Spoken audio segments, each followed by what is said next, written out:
And bad morning to you. This is episode 54 of Bad Morning News, brought to you by Brave Browser, the ad-resistant, tracker-resistant browser, and our patrons. Thank you. This is being broadcast on the 4th of October, 2018. We have a wide range of various stories today, nothing too specific, but we're going to start off with one from Tech Dirt regarding New Zealand. Cryptic, do you want to cover this one? Sure, this is from techdirt.com. Travelers to New Zealand now face $3,000 fines if they don't give their device passwords to customs agents. New Zealand's digital strip searches of travelers' electronic devices are now backed by law. When we covered this last year, customs officials were already seizing devices and performing invasive searches, but now a new twist has been added with the enactment of New Zealand's most recent customs law compelled password production. Travelers entering New Zealand who refuse to disclose passwords for their digital devices during forced searches could face prosecution and fines of more than $3,000, a move that border officials said Tuesday made the country the first to impose such penalties. We're not aware of any other country that has legislated for the potential of a penalty to be applied if people do not divulge their passwords, said Terry Brown, a New Zealand customs spokesman. Border officials, he said, believe the new fine is an appropriate remedy aimed at balancing individuals' privacy and national security. There's an interesting juxtaposition in the spokesman's comments, suggesting mandatory password divulgement, something no other free world country is doing, is striking the right balance between privacy and national security. The law applies to incoming visitors and returning citizens. The fine kicks in when password demands are refused, which also likely means the seizure of locked devices indefinitely. Supposedly, unlocked devices are searched for local files only, with phones put into airplane mode, but that's still an incredibly invasive search predicated on nothing more than someone's arrival in New Zealand. Government officials are justifying the compelled password production with bad examples and terrible analogies. The so-called privacy commissioner tried to equate cell phones and other digital devices potentially containing the thousands of personal files and communications with something containing the few belongings someone takes with them while traveling via Boing Boing. Privacy Commissioner John Edwards has some influence over the drafting of the legislation and said he was pretty comfortable with where the law stood. There's a good balance between ensuring that our borders are protected and that people are not subject to unreasonable search of their devices.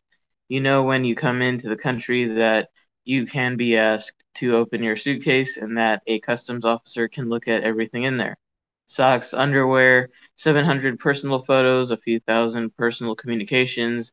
Yeah, it's all pretty much the same thing. This is like saying customs can demand your house keys and dig through your belongings simply because you traveled out of New Zealand and returned home.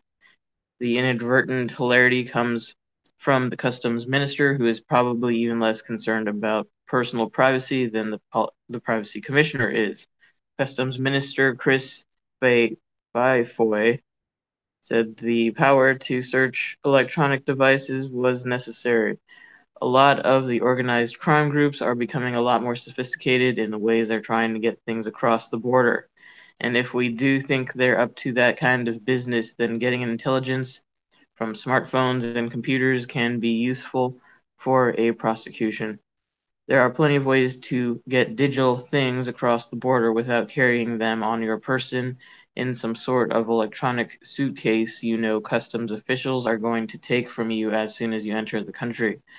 This may help catch some dumb criminals, but it's not going to have much of an effect on sophisticated organized crime groups.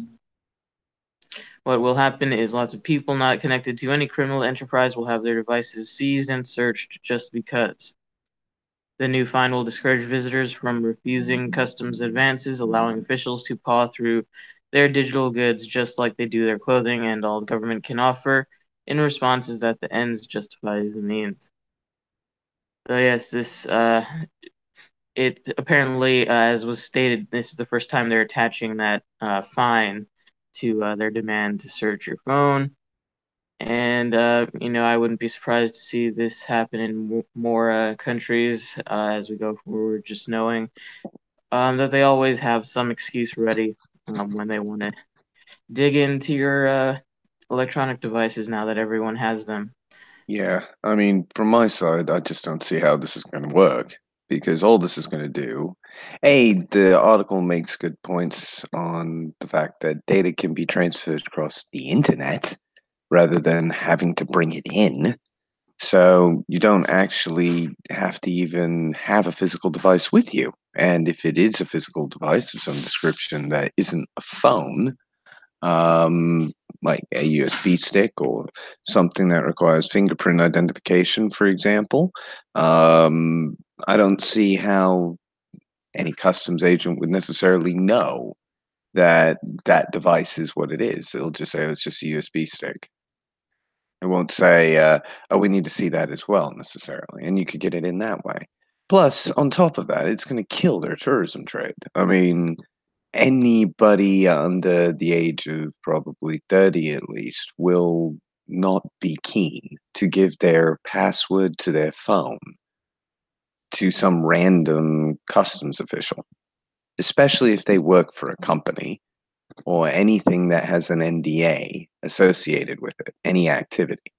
So you're going to kill your business clients coming to your country. You're going to kill your tourism industry because nobody's going to want to face a $3,000 fine and nobody's going to want to face having their phone searched because it's not reasonable to presume everybody's guilty of something. It may be true, but it's not necessarily reasonable to make that presumption.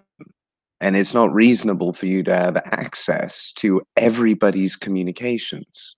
This is just further examples of how Echelon and the Five Eyes really work. And this is the only way New Zealand can compete amongst the other four. Yeah, that's a good point. Yeah, they're off my bucket list now, I guess. I think they're Insofar off as a lot of people's. laws, yeah, I'm not going to be heading over there with that in effect. Yep. I was, yeah, I was right. Because I know that there are a lot of people out there who have the same feeling as Danielle Hatfield. So much for that trip is basically now the saying until they get rid of this law, nobody's going to really want to go there from America for certain. And anybody who's remotely privacy conscious from Europe won't want to go there. I don't know what Australia's like on that front, but I think they're fairly privacy conscious, so they're less likely to want to go to their neighbor. It's just going to have a horrific knock on effect to probably one of their biggest industries, which is tourism. And that's then going to have a knock on effect to the rest of their economy. And it won't look pretty. 5 years, if they keep this up for about 5 years, it will have a dramatic negative effect on a number of their economic policies, pretty much guaranteed. Not without some kind of subsidy from everybody else will that be avoided.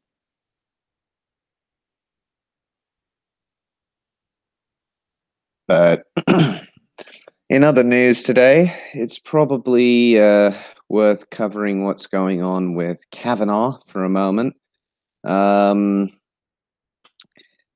We were going to report on the FBI turning over the complete report to the White House, but it's gotten a little bit beyond that because Chuck Grassley has already come out with information from that report. So I think we'll start with a brief summary and then what Grassley had to say. Why don't you quickly cover the article from Zero Hedge, and I'll hit up the one from Washington Times, mate. Sure. Yeah, this is from Zero Hedge from their Tyler Durden account. FBI turns over completed Kavanaugh report to White House hours after Majority Leader Mitch McConnell filed a cloture vote on the confirmation of Supreme Court nominee Brett Kavanaugh late Wednesday, a vote that would set Democrats up for an important procedural vote on Friday and a confirmation vote on Saturday. The FBI has handed in to the White House its report on SCOTUS nominee Brett Kavanaugh, Reuters reported. A copy of the report has also been turned over to Capitol Hill. Senators will then have the opportunity to review a single copy of the report, which will be located in a secure room before the vote, per Bloomberg. The report will only include summaries of the interviews conducted by the FBI. It won't include any conclusions as to who is or isn't telling the truth. Notably, the probe excluded several of Kavanaugh's accusers, including Christine Ford, who testified before the Senate Judiciary Committee last week, and Julie Swetnick, per NBC News. According to NBC News, the Senate has established a pecking order that will eventually allow all 100 senators to view the report, but not their staff. With Republicans clinging to a razor-thin 51-49 majority and 5 senators, including 3 Republicans, still waffling on their final votes, the conservative jurists' prospects of Senate confirmation remain in doubt and could potentially depend on the file's contents. And that's a good summary. Of course, the White House is still confident at this point, so that's a good summary of the initial report. So if you want to read the update to that. Yeah, not a problem. So this was from the Washington Times by Stephen Dinan and Alex Swalia. Published today. Grassley, no hint of misconduct in the FBI's new Kavanaugh report. Judiciary Committee Chairman Charles E. Grassley said Thursday the FBI's updated background report doesn't provide any new evidence to corroborate the allegations of sexual misconduct against Supreme Court nominee Brett Kavanaugh. Shock. Mr. Grassley, the Iowa Republican in charge of shepherding Judge Kavanaugh's nomination, said there's no hint of misconduct after a days-long review of allegations of sexual assault at a high school party made by Christine Blasey Ford, or that the judge exposed himself at a college party made by Deborah Ramirez. These uncorroborated accusations have been unequivocally and repeatedly rejected by Judge Kavanaugh, and neither Judiciary Committee nor the FBI could locate any third parties who can attest to any of the allegations. Said the report was finalized overnight, and senators were getting their first look at it today. The parties were taking turns looking at the single copy, which was being held in the Judiciary Committee's file on Judge Kavanaugh. His nomination to the Supreme Court has been held up while senators debate the allegations about decades-old partying and sexual improprieties the women say attended the judge's admitted affinity for beer. So, yeah, that's the limit of the article on that one. So it's a nice quick synopsis. There is a video associated with it on the page as well. We don't really have the function to show that to you at this point in time, but yeah, basically it looks as if Kavanaugh is most likely going through this particular circus is finally closing its tent flaps and packing up for some new pasture to irritate and ruin. But hopefully this will now finally be over as part of the news cycle, and we can get on to more important things in life. It seems like everybody and everything now is determined by whether or not Judge Kavanaugh is going to become Supreme Court Justice. And that is not the end-all, be-all of all activity within either the United States or the rest of the world, despite what the mainstream media would like you to believe.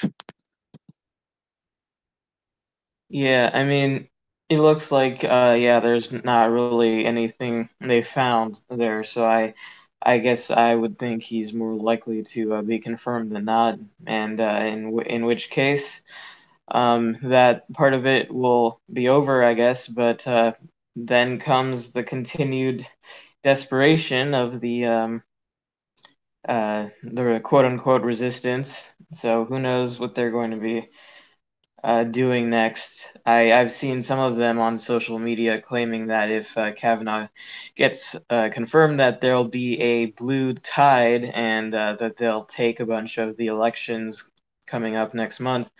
But I would be surprised if that happened. I don't see that happening. I don't see a bunch of people in the middle, so to speak, running to vote Democratic just because of that. I think it's just all in their own echo chamber. Yeah, it So. is. I mean, I like the fact that they're no longer saying it's a blue wave and that they're now saying it's a blue tide because it will come in and then immediately disappear. That's at least how I'm seeing it at the moment. But well, yeah, I mean, it's getting a bit confusing right now. As I said, we don't really have a theme today, but because the next one that I was thinking of covering is going to leap us over to Brazil and a explanation on how elections actually work in the favelas. So this is from The Intercept by Cecilia Oliveira. There's a video associated with it. I would recommend people watch this. I'll go ahead and add this to the description, pop it into chat. Right, so yeah, the article goes, video, drug traffickers in Rio explain how Brazil's elections work in the favelas. On October 7th, Brazil will hold perhaps the most tumultuous election since its redemocratization 3 decades ago. The early leader in the polls, ex-president Luiz Ignacio Lula da Silva, was thrown in jail on controversial corruption charges in April. The current leader, far-right Congressman Jair Bolsonaro, was gravely wounded in an assassination attempt last month. And the deep polarization that has permeated daily life has also produced interesting and new political alliances. A country of 207 million must elect through mandatory universal voting not only a new president, but 513 federal deputies, 54 senators, 27 governors, and more than 1,000 state representatives. While much of the national attention has been given to understanding Bolsonaro's voters, last month we sought out an influential and often ignored segment of the voting public, gang members. As we walked through the alleys of a favela, the poor working class communities that approximately 22% of Rio de Janeiro residents call home, a drug trafficker from the Pure Third Command gang asked us a striking question. Do you believe in the government? Sentiments expressed by the residents of the favelas are reminiscent of a verse from the song Candidate Laya Laya, Candidito Calcal, by the original bad boy of samba, Bezerra da Silva, released shortly after Brazil's redemocratization in 1988. Known for telling it straight, he sang, "He went up the hill without a tie, saying he was one of us. Went to the street stall, drank cha-cha-cha, and even smoked a joint. He ate at my house, and there he used a jelly tin as a plate. I quickly realized he was just another candidate in the election." Bezerra died in 2005, but his words remain relevant as ever. Across Brazil, the kingmakers in fine suits and two white smiles make their pilgrimages to the forgotten urban peripheries every 4 years asking for votes, and then they disappear. We had to ask permission to record in the favelas, but the decision makers were not those sitting in City Hall or the governor's mansions. It was the drug traffickers who oversee the day-to-day functioning of those areas. Drug traffickers dominate entire swaths of Rio and Brazil, making them important political actors who must be heard during this tense national moment when poverty, unemployment, and security are on the tip of the tongues of every candidate. These themes are most visceral outside the wealthy urban cores, in the rest of the country where tourists and the privileged rarely step foot. Yet, while major newspapers and TV news broadcasters regularly produce flashy headlines about violence and crime, most refuse to even utter the names of these powerful gangs, arguing that would I guess they meant to say legitimize the power they already possess. From the state of Rio de Janeiro, The entire public security apparatus was literally handed over to the military in February, an unprecedented response to the rising sense of insecurity. But the results have been trifling. Disputes between traffickers, militias, and police dictate the pace of much of the city, closing schools, stopping highways, and killing as never before. Despite the extraordinary cost of military intervention, residents of the capital's greater metropolitan area endure an average of 27 episodes of gunfire every day, a significant increase from the 2017 average of 16. So, what is the election process from the point of view of the two largest factions in Rio de Janeiro, the Red Command and the Pure Third Command, and how do they participate? As Jose Claudio Sua Alves, author of the book From Barons to Extermination, The History of Violence, in the Baxida Fluminis, notes, gangs are not a parallel power as is commonly claimed. They are a functional part of the legally constituted power structures. And those functional parts have no faith in the state whatsoever from the video. They basically consider them all to be liars, con men, and people who are just out to get power over other people without providing any benefit to either them or their local communities. And it's not inaccurate to come to that conclusion, in my opinion. Because most of them aren't. Most of them are lying to you, unfortunately.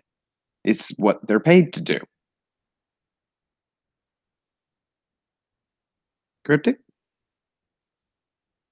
Yeah, this is an interesting article, just looking at the dynamics there. I mean, yeah, I pretty much agree. To me, it just kind of seems like, this is the way things are in Brazil and in some other of these countries that have just, these really powerful drug gangs is, to me, at least it's more honest. At least it kind of shows, you have that's what all of them are, including the politicians. They're a gang. I mean, just because they have their central government gang isn't as powerful there, which allows for these other, drug gangs to gain prominence in a way that they don't gain in the U.S., for example. But at least it's honest there, honestly. Yeah, I mean, they are being honest about it. Can't be denied. I think at this point, to carry on that minor theme, at least for now, I'm going to quickly segue to an article from Matt Agris of the Free Thought Project. This is happening in Bosnia today. No party is welcome. Town bans all politicians after being lied to repeatedly. A town who's become tired of voting for different parties and only to receive the same corruption has officially kicked out politicians in exchange for self-governance.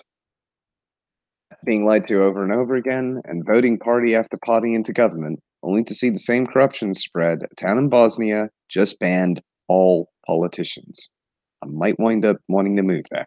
Bosnian politicians are wrapping up their final days of campaigning this week as elections are scheduled for Sunday.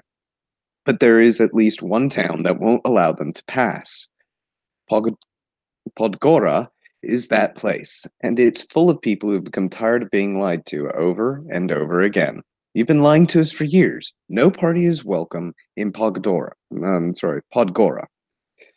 Reads a white banner strung across the main square of the 700-person village, which lies some 30 kilometers from the capital Sarajevo, the AFP reported. As the AFP reports, Sunday's general elections will fill Bosnia's highest political offices from a 3-person presidency down to district assemblies. But few are expecting significant change in a nation that has been paralyzed for decades, in part because of unresolved conflicts dating back to the ethnic conflicts that engulfed Bosnia in the 1990s. The war killed 100,000 and split the country into 2 largely autonomous regions linked by a weak central government. Like huge swathes of the population, the people of Podgora are disillusioned by a political class known chiefly for corruption and dysfunction. Enough lies, Adi, 47, told the AFP when they asked him why he supports the ban on politicians. We're fed up that every time they come tell us stories and make promises to ensure votes. Thanks to decades of corruption and empty promises, Adi and many others are poor and jobless because corrupt political interests have sold them out time and again. Quote, and every time, on the day after the elections, it is as if nothing has happened, as if they did not even come to see us, he said. The residents of Podgora aren't bluffing either. A few careless politicians didn't heed the warning and entered the town anyway to hang up their political signs, but they were quickly torn down. To reiterate their point, one of the locals took the political sign and spray painted a message on the back. It said, "Did you read it? People have had enough." He explained to the AFP that they are the ones who keep the town running, not the government. When something is broken, the people pool their own resources and fix it. We are the ones who replace the light bulbs for the streetlights. We do not have a single garbage container. There is no bus, and no drinking water supply system was constructed before the war with asbestos cement pipes that were not replaced. Just to get elected, the politicians have been shoving lies down the throats of the people. And they have not only stopped buying it, they have become cynical in the process. They have promised so many times to pave the streets that the cement should be at least 1 meter thick by now, Osman Hasik jokingly told the AFP. When the AFP asked, I'm sorry, I really struggle with Bosnian surnames. Vedad no, I can't do that one. I don't know how to pronounce that. Was why he supports the blockade. His answer echoes what we've been saying at the Free Thought Project for years. We changed, voted for one party, then for others, but it's still the same. Said Slijadzic, a 43-year-old construction worker. They're all the same. They fight for the armchair, and once in it, they do not think about the people anymore. To those who think the radical idea of kicking out the corrupt government would end in chaos, consider the town of Sharon in Mexico. As the Free Thought Project reported last month, a town in Mexico recently celebrated 7 years since kicking out the corrupt narco government and reverting back to an indigenous form of self-governance. In the town of Sharon in Mexico, a system of traditional indigenous law enforcement and accountability continues to guide the people. In early 2011, residents of Sharon created armed militias to fight off illegal logging and drug cartels in their community.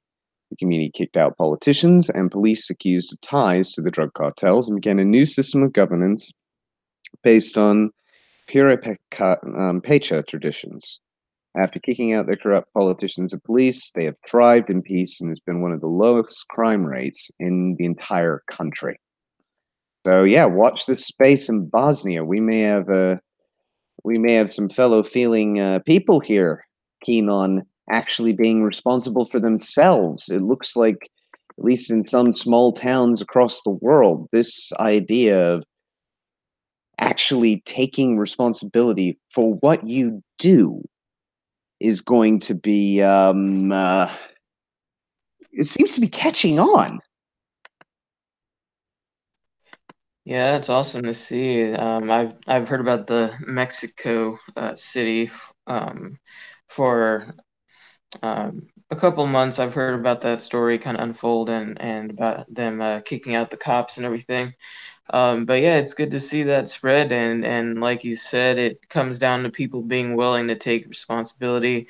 And I think in these places where they have more overt corruption and just complete incompetence by their, quote unquote authorities, it pushes the people there to act sooner, I think, than in the U.S. at large. I think. If nothing, I'll give the U.S. government credit for at least being able to hold shit together enough to fool people into a sense of false security, whereas they feel they're pacified and haven't yet reached the point where they're demanding change and really recognizing that both sides just lie their asses off all the time and that they're not actually there for your interests. So good for them to finally see that and step up. Yeah, definitely.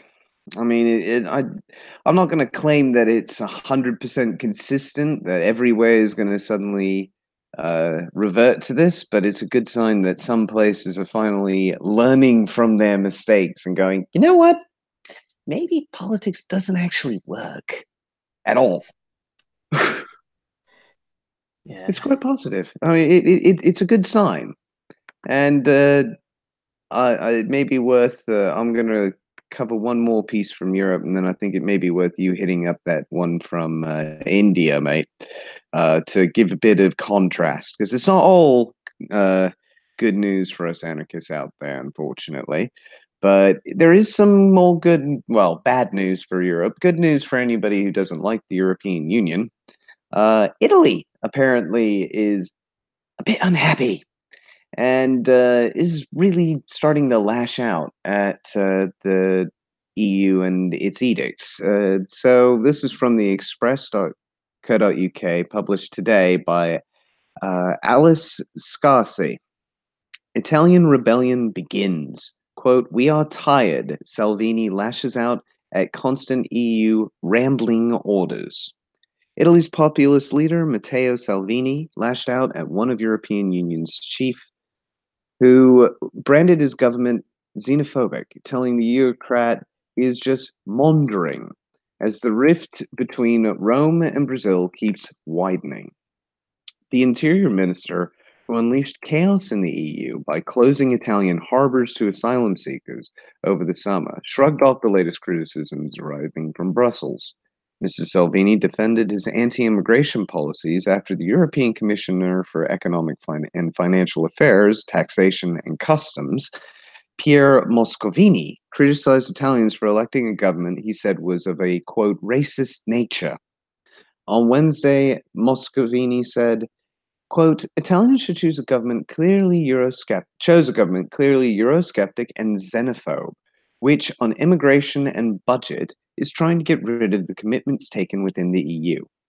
The French Eurocrat continued, revealing he is worried about the anti-EU movement gaining traction, quote, from east to west, from north to south, because, quote, they are developing an argument based on two topics, that Europe is the cause of all evils, and now is the time for people to get back control. All to, quote, responsibility towards the bloc didn't go down well with Mr. Salvini. On Wednesday night, the Italian hit back at the Eurocrat, saying he is maundering. In Italy, there isn't any racism or xenophobia, but there is finally a government chosen by citizens which stopped immigrant traffickers by shutting down docks.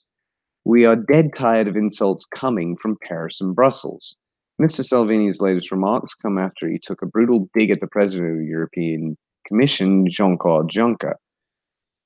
After the Eurocrat argued the government's decision to set the deficit target at 2.4% in its 2019 budget could throw Italy into a crisis as bad as the one experienced by Greece, Mr. Salvini harshly replied that he doesn't speak to drunk people. He said, I only speak to sober people who don't make unrealistic comparisons. In such a big family, there are no first-class or second-class children. If someone in Brussels babbles because they regret the loss of precarious and fearful Italy, maybe to make business at a lower price using spread and the markets to scare people, they found the wrong minister and the wrong government. Mr. Salvini had previously attacked the comparison between Italy and Greece, saying, the president of the European Commission, comparing Italy to Greece, is making the spread gap go insane. He could have spared us that.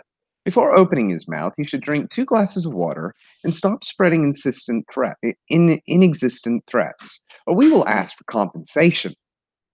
The Italian government, which was sworn in on June 1st, has promised to put the interests of Italians before the fiscal demands of the EU, is making Brussels feel increasingly unease. Just last month, Mr. Moscovici confessed he considers Italy a risk for Europe, and went as far as comparing members of the new government to little Mussolini. He said, fortunately, there is no sound of jackboots, there is no Hitler, but maybe there are small Mussolinis. That remains to be seen. So, yeah, it seems as if the EU and Italy are really happy to have a shit-flinging match at the moment, because it is basically high school playground tactics here. You've got one group that is got a bit of clout now because they've got a lot of people behind them saying that, yeah, we like you, we like what you're about. And you've got a much larger group filled with bullies who actively are putting them down, slandering them, insulting them, doing everything they can to mitigate their influence on the overall group, because that's the only way they can retain power. Let's be quite frank. This is high school politics at play, just on a much bigger scale. That's all. And the sooner people start seeing that, I think the sooner that they'll realize how much schoolyard bullshit this really is. Just let Italy work. Yeah, so it seems like a lot of back and forth, but it might make for a good reality TV show, honestly. I think you're right on that one. I mean, there's good evidence that it's making for an excellent reality TV show. It's called The News Cycle.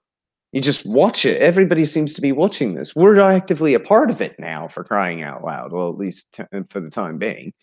And we're all talking about how all of these basically supposedly really powerful people are exactly the same as pretty much any clique or group that you met when you were a teenager. Really isn't that different, people. It's very scarily similar. Yeah.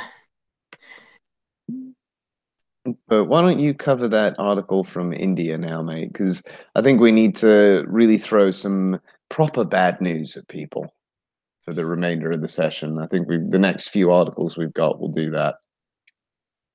Yeah, this is from the BBC.com. I don't see any other author on here. The Indian state where police kill with impunity. A series of alleged extrajudicial killings by police in the northern Indian state of Uttar Pradesh has raised serious concerns about its force. Sharat Pradhan and Nitin Srivastava report for the BBC. I got a call from the police at around 6:30 a.m. asking if I wanted to film a gun battle going on with two criminals, says a TV journalist from Aligarh, a city in Uttar Pradesh, who has requested anonymity. He rushed to the spot where, to his surprise, he was joined by several other journalists, brandishing mics and cameras. Together, they filmed a scene that could have been out of a Bollywood film. Live images beamed across most of India's national television channels showed showing policemen armed with sophisticated assault rifles kneeling behind thick bushes and firing at a bungalow. It's reasonably clear from the video footage that only the policemen are doing any firing. This goes on for about 30 minutes before police enter the bungalow. The video ends here. The journalists invited to film the scene were apparently not allowed to film the removal of the bodies of the two, quote, criminals who had been killed. Police say that the two men who died in the shootout were fugitives on the run after an investigation established their involvement in the murder of 6 people, including 2 Hindu priests, over the last month. They say the 2 men had been spotted riding a stolen motorbike and had run inside the bungalow after being asked to stop at a checkpoint. But the families of the men, identified as Mustaqim and Naushad, allege they were tortured and killed in custody, and the police covered it up by staging the gunfight. Naushad's mother, Shaheen, told BBC Hindi, I clearly remember it was 16 September when I returned from the fields to find my daughter weeping, surrounded by neighbors. Police took away my son and my son-in-law after thrashing them mercilessly for no reason. Her story was confirmed by neighbors in the area who say they saw policemen, some dressed in civilian clothes, enter the house, drag out the 2 men, and start beating them before bundling them into a van and driving away. The shootings led to huge criticism of the police force, with questions being asked about whether the gun battle was really a front for extrajudicial executions. Then 10 days later, the Uttar Pradesh policemen were in the headlines again. 38-year-old Vivek Tiwari, a regional sales manager for Apple, was shot dead at a police checkpoint while returning home in Lucknow after a launch for the new iPhone. He had reportedly disobeyed an order to stop, leading one of the policemen to shoot him in the face through the windscreen of his vehicle. The officer in question, Prashant Chaudhary, said he had fired the gun in self-defense after Mr. Tiwari tried to run him over, an explanation that was at the time readily accepted by his senior officers. But amid mounting outrage over the incident, pressure grew on the authorities to take action. India's Home Minister Rajnath Singh made a phone call to the state's Chief Minister Yogi Adityanath, asking him to investigate. Mr. Chaudhary was suspended along with another colleague. Mr. Tiwari's family was awarded compensation of 4 million rupees, or about $54,000 US, or 42,000 pounds. However, Mr. Chaudhary has been unrepentant. Along with his wife, who is also a police officer, he has been appearing on television channels, defending his actions and criticizing his superiors for suspending him. Other junior police officers have also been posting messages on social media warning of a repeat of an infamous police revolt in 1973. And these are not the only incidents of lethal use of force in the state. A few months ago, a 12-year-old boy was shot dead by an off-duty officer. Police say the boy simply stepped on his foot during a wedding ceremony. And in February, a gym trainer was killed by a sub-inspector after a personal dispute. Such aberrations always happen, but there needs to be some deterrence. The guilty policeman should be publicly paraded in handcuffs. Former State Director General of Police R.K. Pandit told the BBC while recalling how he had handled a similar case earlier in his career. He also questioned a decision to issue pistols to constables instead of the traditional rifles. Earlier, only sub-inspectors or higher-ranking officials could carry pistols. This rule was changed in 2013 as it was thought rifles were too cumbersome to be carried on motorcycles. Another former Police Director General, Vikram Singh, says the original state police manual specified very strict preconditions for issuing officers with weapons. If these norms are overlooked or altered for whatever reason, then handing over a weapon to an officer is practically giving him a license to kill. I'm sure that recent Bollywood blockbusters which have glorified vigilante police officers also legitimizes their urge to shoot first and think later, he said. Let's see. All of the police officers caught up in the most recent incidents also have one thing in common. They all entered the force during a highly controversial mass recruitment which saw at least 32,000 cadets inducted under the previous state government. The drive was marred by allegations of corruption and bribery. Subsequent inquiries showed that hundreds of the new recruits had faked their educational certificates. What was worse, many police sources say the men were given barely any training. A top police official who requested anonymity said the usual training period of 9 months was cut down to 6 months due to shortage of space in the training establishments. And even this was carried out with so much haste that many benchmarks laid down in the police manual were bound to be compromised. So yeah, that's the gist of the article. Just a lot of bizarre things going on where it looks like they just rushed in a bunch of people who they hardly even tried to train and gave them guns, and now there's a kid that got shot at a wedding for some reason. So yeah, added to this what looks like just like a total stage of a gunfight just to cover up their potential just execution of these two men, according to their families.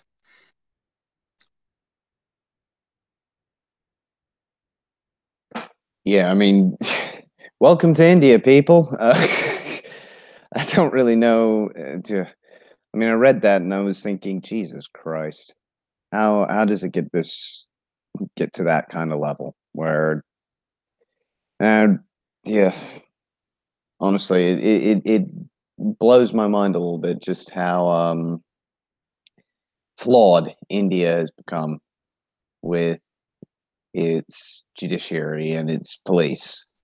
I wrote a while back a synopsis on an article I read covering Kashmir, in which India and has a claim over, and the Kashmiri people themselves don't really respect that. They wish to be autonomous and independent.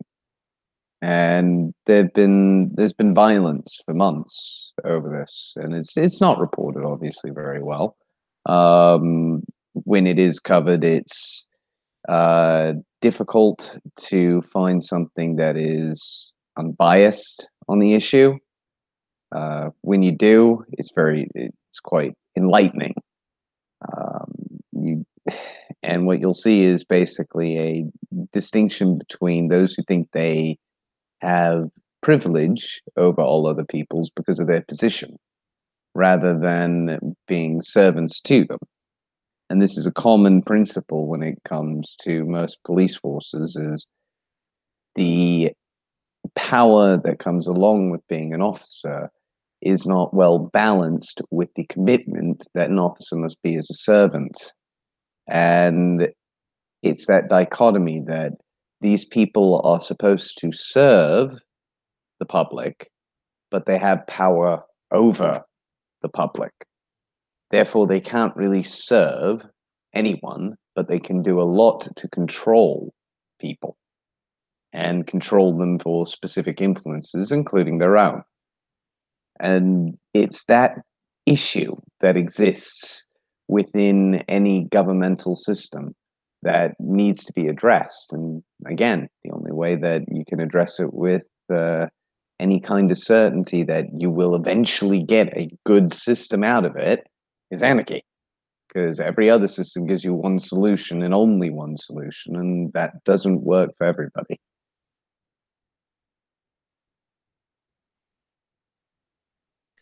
Yeah, for sure. Let's see if we can segue a bit back into.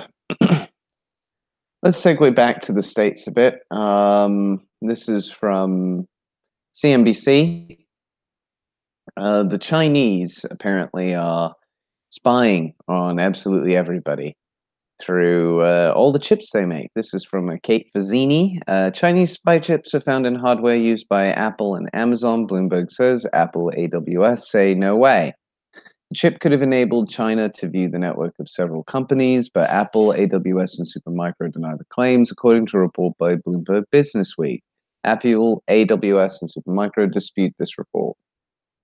Data center equipment run by Amazon Web Services, AWS, and Apple may have been subject to surveillance from the Chinese government via a tiny microchip inserted during the equipment manufacturing process, according to Bloomberg Businessweek report on Thursday. The claims in the report have been strongly disputed by the technology giants. The chips, which Bloomberg said, have been the subject of a top-secret U.S. government investigation starting in 2015, were used for gathering intellectual property and trade secrets from American companies and may have been introduced by a Chinese server company called Supermicro that assembles machines used in the centers. Apple, AWS, and Supermicro dispute the report. Apple said it did not find the chips, as asserted by Businessweek, which cited anonymous government and corporate sources. Supermicro reportedly denied they introduced the chips during the manufacturing. Shares of Supermicro plummeted more than 40% following the report. Trading in the small server company's common stock on the NASDAQ was suspended on August 23rd after repeatedly missing SEC filing deadlines. Supermicro shares now trade on over-the-counter markets. Apple shares edged 1% lower in Thursday trading, while Amazon fell about 1.5%.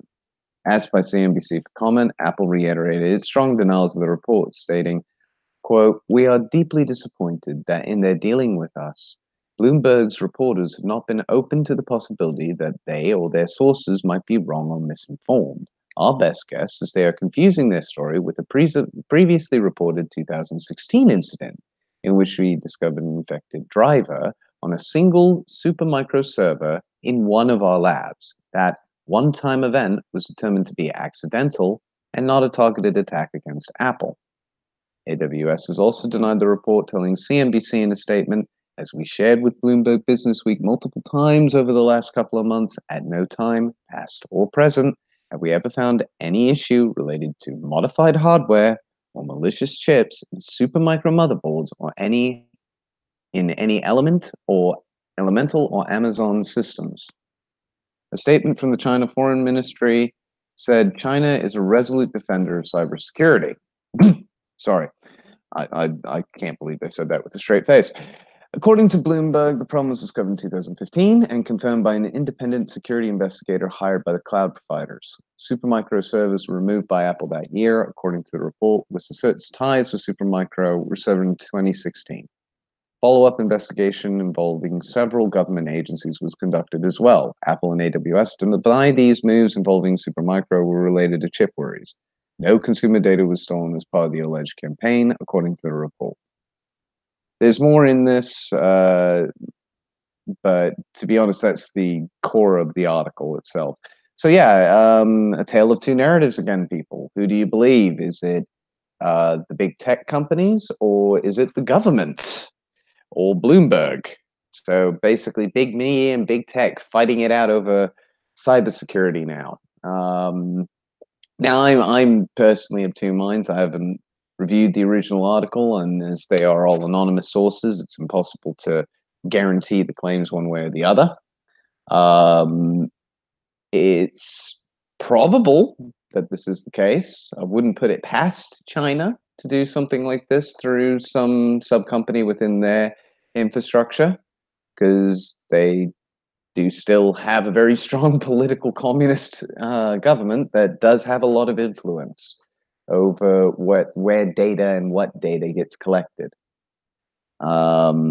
It's an interesting one, because I kind of want to believe that it's true, but at the same time, I really, really don't want to believe that it is true, because if it is true, then yeah, anybody who's been trading with those companies is probably already lost any chance of keeping their patents secure.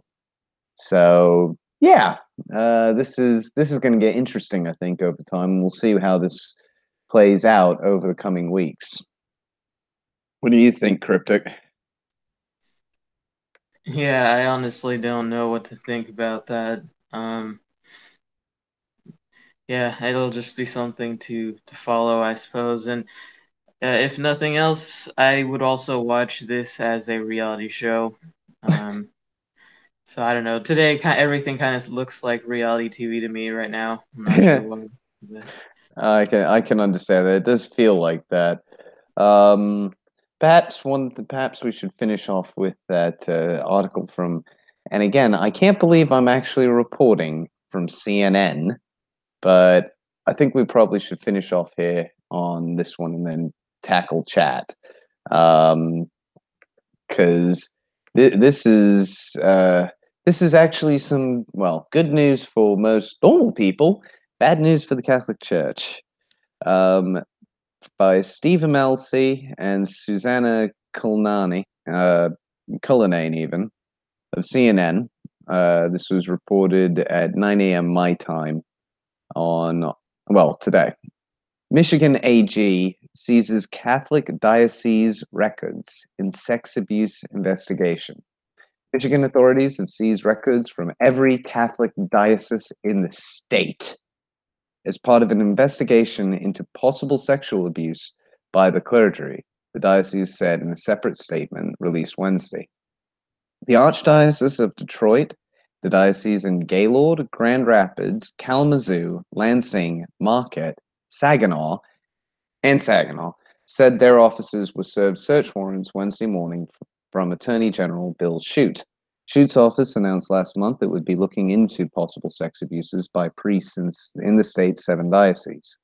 CNN has reached out to Schuette's office for a comment.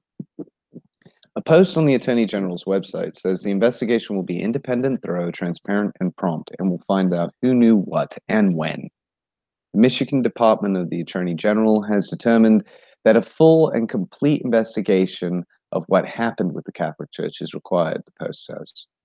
The church official says they are cooperating with the investigation. In a statement posted to its website Wednesday, the Archdiocese of Detroit said it welcomes the Attorney General's investigation as part of its continuing commitment to transparency and healing. The Archdiocese said it granted Schuette's office access to, quote, files regarding clergy misconduct that were housed in the Archdiocese's Cardinal Mooney building. and on seminary campuses in Detroit at the office of Monsignor Michael Bulgarin, the Archbishop's delegate for clergy misconduct. Michigan's investigation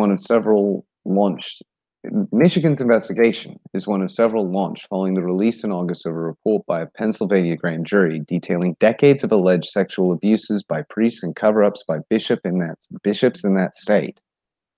The report said internal documents from 6 Catholic dioceses in Pennsylvania, some held in a secret archive to which only the bishop had the key, showed that more than 300 predator priests have been credibly accused of sexually abusing more than 1,000 child victims. In addition to Michigan, officials in several other states, including Illinois and Missouri, have launched inquiries into allegations of sexual misconduct by Catholic clergy. The Catholic Church has been plagued by clergy sex abuse scandals spanning the globe for more than 30 years. Last month, the U.S. Catholic Bishops' Conference issued an apology for the roles of bishops in the scandal and announced new initiatives to hold abusive and negligent bishops accountable. The statement came a week after the conference leadership met with Pope Francis at the Apostolic Palace in Rome. Francis has summoned the presidents of Catholic bishops' conferences from around the world to the Vatican next February to discuss the, quote, protection of minors. That's the end of the article from CNN. So, yeah,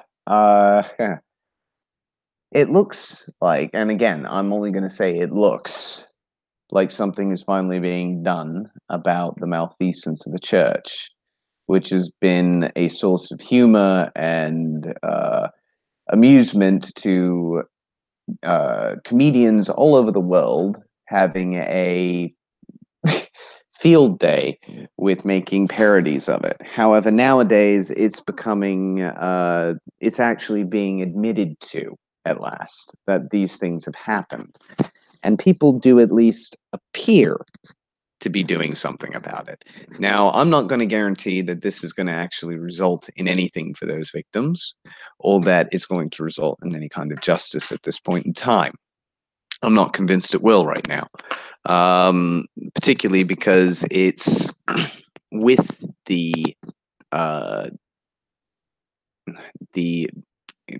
kind gaze of the Catholic Church this is being done. And it's not what I'm expecting to see the Catholic Church say about an investigation into their activities, if they actually expect something bad to come out of it. Now, either that, or the Catholic Church has finally accepted that it's going to have to deal with a lot of fault here, and it's going to have to suffer a serious culling in order to remain. But we'll see. Again, time will only tell. What are your thoughts, Cryptic? Yeah, I don't know what it'll take to finally, really put an end, if in as much as there can be an end to that abuse, and or to what extent it can be mitigated, because at the end of the day, it is about these children being having their lives ruined by these people put in a position of power over them. And I grew up, as someone who did grow up in the Catholic Church a lot. It is something to, I mean, I don't care for the church itself, but just on a human level, the kids who are there, whose parents put them there, they don't really have a choice. Yeah, it's just certainly, I just hope for more safety for any of the kids in the church, or involved in the church. And yeah, ultimately that's what I would hope for, if nothing else. Yep. It's a good thing to hope for. I think that we're now finally starting to see some improvements, or at least some willingness to look at the problem. Let's see if it actually pans out. I'm going to hit up a few things in chat. So we've got the Blue Tide laundry detergent, referring back to the threat that a push into Kavanaugh into the Supreme Court justice will result in a blue tide. Yes, it may result in many blue tide pod activity, but I don't think it's going to result in much else. Oh, well, Bosnia, it's a good thing that the Bosnians are thinking this way. I'm glad that they're actually starting to wake up. Let's see what we've got. All about this melodrama. About all this melodrama did was allow the left to shoot itself in the foot. The psychic cost of their antics is on them, like back to Russian collusion, no doubt, or another porn star. Yeah, we'll probably see a segue back to what's Trump doing today, rather than anything actually meaningful coming out of mainstream media. Expecting meaningful broadcasting from there is probably a new form of delusion. And speaking of delusions, being autonomous is now racist, so is self-defense. How can anyone take that seriously? It looks to me like the EU is starting to erode. Starting and rapidly crumbling, I think, at this rate, Danielle. It's yeah, quite an interesting issue. And yeah, the inherent immaturity of intellect endemic in collectivism speaks to a profound social neurosis. And like I said in chat, I honestly think collectivism as an idea actually is mentally harmful. It is conceptually something people must move away from in order to have good mental health. And I'm working on proofs for that, but give me time.